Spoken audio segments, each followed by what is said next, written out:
स्वागत है हमारे YouTube channel math Hindi Rohit Bagla. आप सबके लिए हम लेकर आए हैं आज पहला टॉपिक संख्या का प्रकार। मतलब संख्याओं को समझेंगे, संख्याएं होती किस प्रकार से है। पहले वो समझना जरूरी है अपने लिए, क्योंकि संख्याओं के बारे में जानकारी होगी तो ही तो अपने कुछ कर सकेंगे। अपने को पता ही नहीं है कौन सी प्राकृत संख्या है, कोई भी है। अपनों ने जो भी पढ़ा है स्कूल तक उन चीजों को छोड़े अपने आ गए हैं कंपटीशन लाइन में। तो कंपटीशन लाइन में आए हैं तो कंपटीशन में अपने अच्छे से शुरू से अपना यही धैर्य है, जीरो लेवल से हार्ड लेवल की ओर चलेंगे। हमें आपका साथ चाहिए, तो जितना ज्यादा हो सके आप सब्सक्राइब कीजिए। और अपने अब पढ़ते हैं सबसे पहले संख्याओं के प्रकार के बारे में। संख्याओं के प्रकार देखो, सबसे पहले संख्या पढ़ते हैं। अपनी संख्याएं होती कितनी है, मतलब गणित में अपने संख्याएं बोले तो शुरू से पहले अपने 0 से 9 तक की संख्या होती है, मतलब 0 से 9 तक की। पहली संख्या जैसे 0, 1, 2, 3, 4, 5, 6, 7, 8 और 9।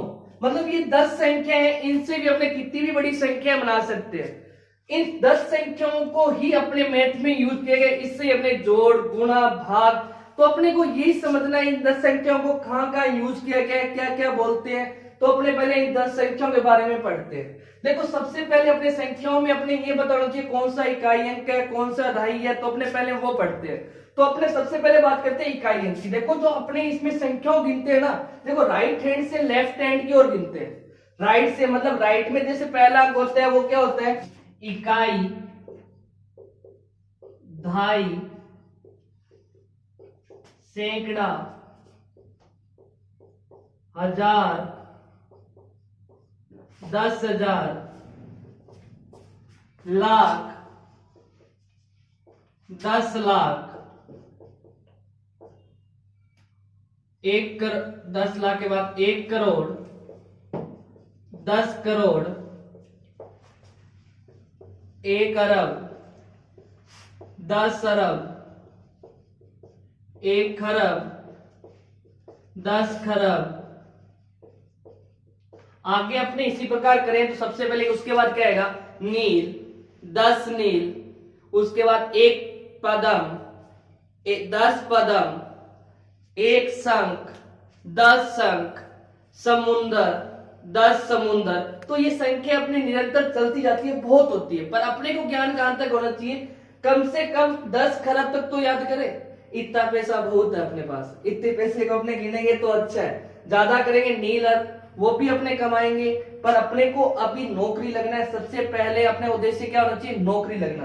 तो वापिस सबसे स्टार्ट करते हैं। इकाई, दहाई, सैकड़ा, हजार, 10,000, लाख, 10 लाख, करोड़, 10 करोड़, 1 अरब, 10 अरब, 1 खरब और 10 खरब। तो अपने संख्याओं को यहां तक ज्ञान होना जरूरी है। अपने इस हिसाब से इस संख्याओं को पढ़ेंगे। अब बात करते हैं दो मानों की। एक पहला होता है अपना, एक होता है जातीय मान और एक होता है अपना स्थानीय मान। दो मान होते हैं। देखो, पहले बात करते हैं अपने, एक होता है जातीय मान और एक क्या होता है अपना स्थानीय मान। देखो, दो संख्याएं लेंगे अपने, उसके अंदर अपने पढ़ेंगे कि जातीय मान क्या होता है, स्थानीय मान क्या होता है। तो पहली संख्या में ले रहा हूं जैसे 92, 769, 08। अब अपने पढ़ेंगे कि इसमें जातीय मान क्या होता है, स्थानीय मान क्या होता है। क्योंकि अपने को ये सबसे पहले ज्ञान होना जरूरी है, क्योंकि ये पूछे जाते हैं। रीट वालों के लिए एकदम स्पेशल दिया गया है ये टॉपिक, तो रीट वाले भी ध्यान दें। और जो 10वीं 12वीं स्टूडेंट है उनके लिए भी अपने संख्याओं का ज्ञान होना जरूरी है, तो वो भी इन पे पूरे टॉपिक पे ध्यान दें। देखो, जातीय मान की बात करते हैं। जातीय मान में सबसे ज्यादा क्या आते हैं, देखो सबसे पहले किसी भी संख्या का जातीय मान उसका खुद का मान होता है, जिसे अपने शुद्ध मान के नाम से भी बोलते हैं। इन्हें दूसरा नाम क्या है इसका, शुद्ध मान। देखो, सबसे पहले बात करते हैं जैसे 8 का जातीय मान क्या होता है, स्वयं 8 ही होता है। 9 का जातीय मान क्या होता है, 9 ही होता है। 0 का जातीय मान क्या होता है, 0 ही होता है। 6 का जातीय मान कितना होता है, 6। मतलब कोई भी संख्या है उसका जातीय शुद्ध मान उसका स्वयं का मान होता है। उसका किसका मान होता है, स्वयं का मान होता है। अब बात करते हैं अपने स्थानीय मान। जैसे मैंने 7 का लिखा, 7 का जातीय मान क्या होता है, 7। 6 का जातीय मान 6, 0 का जातीय मान जीरो, मतलब इसके खुद के मान और शुद्ध मान ही क्या होते हैं, जातीय मान कहलाते हैं। अब बात करते हैं स्थानीय मान। देखो किसी भी संख्या का स्थानीय मान है ना ज्ञात करने का, देखो सिंप्लिसिटी अपने करते हैं, अपने सूत्र याद नहीं रह सकते ना कुछ और रह सकते। देखो जैसे मैंने निकालना है 7 का स्थानीय मान, 7 का स्थानीय मान निकालना है। देखो इसके पीछे पहले कितनी संख्याएं हैं, देखो 1 2 3 4, तो कितने से गुणा कर देंगे, 2 और 2 4, जितने जीरो है संख्या बची उतने ही अपने क्या लगा देंगे, जीरो लगा देंगे। देखो इसका कितना आएगा 7, 2 जीरो और 2 जीरो, कितने हो गए ये 70,000। अब अपने बात करें 9 के स्थानीय मान की। देखो 9 का स्थानीय मान निकालेंगे, कैसे निकालेंगे, 9 को मल्टीप्लाई मतलब गुणा करेंगे, उसके पीछे कितने जीरो है, अपने दो संख्या है तो अपने जीरो यहाँ पे कितना लगा देंगे 2, तो कितना हुआ 900। अपने बात करें 2 का मान, 2 का मान कैसे निकालेंगे, 2 के पीछे कितने जीरो, 1 2 3 4 5, संख्या कितनी 5, तो अपने जीरो यहाँ पे कितने लगाएंगे 2 2 4 और 1 5, तो यहाँ पे भी कैसे करेंगे 2 2 4 और 1 5। समझ आया। अब बात करते हैं अपने जीरो। असली बात ये है अपने इनको पढ़ना जरूरी है। जीरो का, अपने जीरो का निकालेंगे, जीरो लिखा उसके पीछे कितनी संख्या है 10, एक जीरो है तो अपने यहाँ पे एक संख्या है तो अपने यहाँ पे कितना लगाएंगे जीरो। अब देखो जीरो को 10 से गुना करेंगे तो कितना आएगा, जीरो ही आएगा ना। अब अपने ये बात नोटिस करने वाली बात है, अगर अपने को 8 का मान निकालना हो 8 को कितने से गुना करेंगे, 1 से करेंगे तो कितना आएगा 8 आएगा। ये भी इंपॉर्टेंट बात है बहुत ज्यादा। देखो 8 के पीछे कोई जीरो नहीं है तो संख्या क्या लिखेंगे, अपने 1 से मल्टीप्लाई करेंगे तो क्या आएगा 8 ही आएगा। ये बातों को गौर कीजिएगा। अब एक बात देखो, जीरो का जातीय मान क्या होता है, जीरो स्वयं का मान होता है, और ये अगर स्थानीय मान की बात करें, जीरो का स्थानीय मान क्या होता है, जीरो ही तो होता है। मतलब नोट लगा के अपने हेडिंग में, मतलब अपने नोट्स बना रहे हैं किसी में, तो अपने को याद रखना है जीरो का जातीय मान और जीरो का स्थानीय मान हमेशा क्या होता है, जीरो ही होता है। अपने बताओ जातीय मान, शुद्ध मान, जातीय मान का दूसरा नाम क्या है शुद्ध मान, और दूसरा नाम क्या है स्थानीय मान। स्थानीय मान समझ में है अच्छे से। इसी प्रकार आपको एक संख्या दी जाती है, उस पर प्रैक्टिस कीजिएगा, जिसपे अपने डिस्कस करेंगे कल। जैसे मैंने एक संख्या दी 7 9 8 0 6 5, इसमें आपको प्रत्येक संख्या का जातीय मान और स्थानीय मान निकालना है। कल अपने डिस्कस करेंगे, और ज्यादा से ज्यादा जितना आप निकालते हो अपने कमेंट बॉक्स में अपनी फोटो डालो, जिससे अपने देख सके कितना का आपने किया है, या अपने जितने भी आप लिखो कमेंट बॉक्स में, जितना ज्यादा हो सकता है आप कमेंट बॉक्स में इस बात को लिखिए। अपने देखते हैं आप कितना पढ़ रहे हो, कितना क्या कर रहे हो। अपने को लगना है नौकरी आराम से पढ़ना है, नौकरी की जिम्मेदारी हमारी है। अब अपने बात करते हैं संख्याओं के बारे में। देखो ये तो था जातीय मान, शुद्ध मान और स्थानीय मान की बारी की है। अब अपने बढ़ते हैं संख्याएं होती क्या चीज है।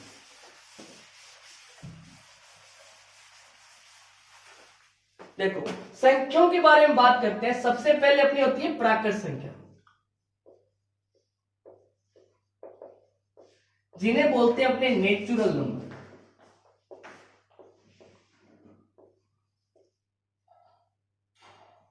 अब देखो प्राकृत संख्या या नेचुरल नंबर ये अपने स्टार्ट होती है जहां से अपनी गिनती बोलते हैं। जैसे वो अपने गिनती बोल रहे हैं 1 2 3 4 5, इसी प्रकार आगे चलते रहेंगे और कहां तक बोलेंगे, जहां तक अपने गिन सकते हैं। तो 1 से स्टार्ट होकर कहां तक चलेंगे, अनंत तक चलेंगे। तो इन्हें क्या बोलते हैं, प्राकृत संख्याएं बोलते हैं। अब देखो प्राकृत संख्याओं के बाद आती है बात पूर्ण संख्या की। पूर्ण संख्या को क्या बोलते हैं, होल नंबर। और एक बात ध्यान रखेंगे, नेचुरल नंबर को हमेशा n से क्या करते हैं, अंकित करते हैं। किससे अंकित करते हैं, n से अंकित करते हैं। अब बात करते हैं पूर्ण संख्या की। पूर्ण संख्या को बोलते हैं अपने होल नंबर। होल नंबर, देखो होल नंबर में देखो पूर्ण संख्या कब शामिल होती है, जब अपने उसमें क्या शामिल करें, जीरो शामिल करें। अगर जीरो शामिल करेंगे जब भी तो पूर्ण होगी। तो जीरो से स्टार्ट करते हैं, 0 1 2 3 4 5, और ये भी कहां तक चलेगी, अनंत तक चलेगी। बस इतना बात का ध्यान रखना है कि अपने पूर्ण संख्या में जीरो को शामिल और करते हैं, और प्राकृत संख्या स्टार्ट होती है 1 से लेकर अनंत तक, और पूर्ण संख्या में क्या शामिल करते हैं, जीरो को और शामिल करते हैं। अब बात करते हैं अपने पूर्णांक संख्याओं की। पूर्णांक संख्या, पूर्णांक संख्या की बात की जाए तो इन्हें क्या बोलते हैं? Integer number. देखो इंटीजर नंबर में क्या होती है, ये 0 1 2 3 4 5 तो शामिल है। 0 1 2 3 4 5 6 और ये कहां तक चलेगी? अनंत तक। पर एक बात ध्यान रखनी है, इसमें शामिल क्या होगी? -1 -2 -3 -4 -5 और कहां तक चलेगी? अनंत तक चलेगी। मतलब इसमें क्या शामिल होगी?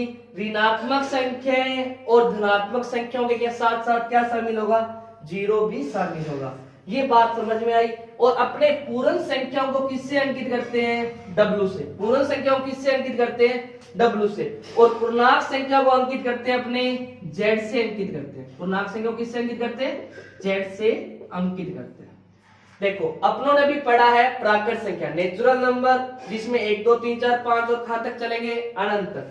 पूर्ण संख्या कहां से चढ़ते? 0 1 2 3 4 5 और कहां तक? अनंत तक। और इसे अंकित किससे करते हैं? W से। पूर्णांक संख्या स्टार्ट होती है जिन्हें बोलते हैं इंटीजर नंबर, जिन्हें 0 से बोलते हैं 1 2 3 4 5 6 और अनंत तक। 0 भी शामिल है और क्या शामिल होती है? ऋणात्मक संख्याएं भी शामिल होती है। हाँ जी, अब बात करते हैं अपने, एक बात देखना, -4 और +4 में से दोनों में से बड़ा कौन है? देखो प्लस का 4, ये सबको पता है। पर ये देखना -5 और -2 में से बड़ा कौन है? अब अपने को ये बात पे गौर करना है। देखो इन दोनों में से बड़ा कौन आएगा? -2 आएगा, क्योंकि देखो 0 के पास कौन सा है? -2 है ना। तो अपने 0 के पास वाली यही तो होता है। जैसे अपने बात करें, अपने नंबरों की बात करें पेपर में, कि जैसे बात करते हैं 0 में से तेरे नंबर कितने है कि -2 और दूसरे कितने है? -5। तो बड़ा कौन सा हुआ? -2 वाला हुआ ना। तो अपने को बेसिक से लेकर लास्ट तक सीखना है। तो अपने को ये बात समझ में आई। अब कल के लिए आपके लिए कमेंट बॉक्स के लिए कमेंट बॉक्स में डालेगा -8 और -3 में से बड़ा कौन है? -8 और -3 में से बड़ा कौन है? अब अपने बात करते हैं धनात्मक पूर्णांक की। देखो धनात्मक पूर्णांक क्या होते हैं? जो 1 से लेकर स्टार्ट होती है, 1 2 3 4 5 और कहां तक? अनंत तक। मतलब प्राकृत संख्या और धनात्मक पूर्णांक एक जैसी संख्या ही है, 1 2 3 4 5 और ये भी क्या है? अनंत तक। मतलब आगे भी ध्यान रखना, 6 7 8 9 अपने लिख सकते हैं अनंत तक। अब बात करते हैं ऋणात्मक पूर्णांक की। ऋणात्मक पूर्णांक की बात करें तो इसमें क्या होते हैं? -1 -2 -3 -4 और कहां तक चलेगी? अनंत तक चलेगी। पर अब एक चीज देखो, पूर्णांक संख्याओं की बात करें अपने, पूर्णांक संख्याओं में अपने क्या शामिल था? 0 भी था, जिसमें धनात्मक 1 से लेकर अनंत तक ले लिया गया। और इधर क्या है? -1 से अनंत तक, ये कहां तक ले गए? अपने ऋणात्मक पूर्णांक में ले गए। अब बात है अपने 0 की। 0 किस में जाएगा? धनात्मक पूर्णांक या ऋणात्मक पूर्णांक में? देखो ना 0 पॉजिटिव नंबर होता है, ना ही क्या होता है? Negative number. तो अपने ये 0 किसी में नहीं जाएगा। ध्यान रखना, ना 0 पॉजिटिव में जाएगा और ना ही किस में जाएगा? नेगेटिव में। धनात्मक पूर्णांक को क्या बोलते हैं? पॉजिटिव नंबर बोलते हैं। और इसको क्या बोलते हैं? Negative number. अब अपने बात करते हैं भैया, देखो आज के लिए अपना इतना ही रहेगा, धनात्मक और ऋणात्मक जो भी है यहां तक करेंगे। अब अपना कल का पार्ट सेकंड वीडियो आएगा, वो अपने देखिएगा पार्ट सेकंड, जिसमें अपने सम विषम परिमेय अपरिमेय वास्तविक संख्या क्या होती है। देखो अगले वीडियो को और गौर से देखिएगा, 2 पार्ट में अपने संख्याओं के प्रकार को खत्म करेंगे। तो आपके लिए मिलते हैं अब कल। कौन सा चैनल है? रोहित बागला हिंदी मैथ चैनल के नाम से है, ध्यान रखना, मैथ हिंदी रोहित बागला। इसको ज्यादा से ज्यादा शेयर कीजिए, क्योंकि हम जल्द से जल्द आपके पास लाइव भी आ सके। लाइव सेशन भी जल्द से जल्द स्टार्ट होगा, वो कि शाम को स्टार्ट करेंगे जल्द से जल्द। बस आपका रिस्पॉन्स अच्छा चाहिए। देखो आप मेहनत करोगे, नौकरी लगाने का वादा है हमारा। पूरा सिलेबस कराया जाएगा, मैथ का, हिंदी का, रीजनिंग का, जीके का, मतलब पूरा का पूरा सिलेबस आपको मिलेगा। एसएससी जीडी वालों तैयार हो जाओ, आपके लिए सिलेबस आ रहा है, भर्ती आ चुकी है, पूरा का पूरा सिलेबस मिलेगा आपको ऑनलाइन। देखो जितना भी हो आप पढ़ो, आपका हमारा दे रही है, आप नौकरी लग पाओ। तो साथ आप दोगे, हम भी आपका साथ देंगे। तो ज्यादा से ज्यादा सब्सक्राइब कीजिए, शेयर कीजिए। नाम है रोहित बागला, मैथ हिंदी रोहित बागला। और आज के लिए थैंक यू, वीडियो देखने के लिए बहुत बहुत धन्यवाद। अब मिलते हैं पार्ट सेकंड में संख्याओं के प्रकार। से कल।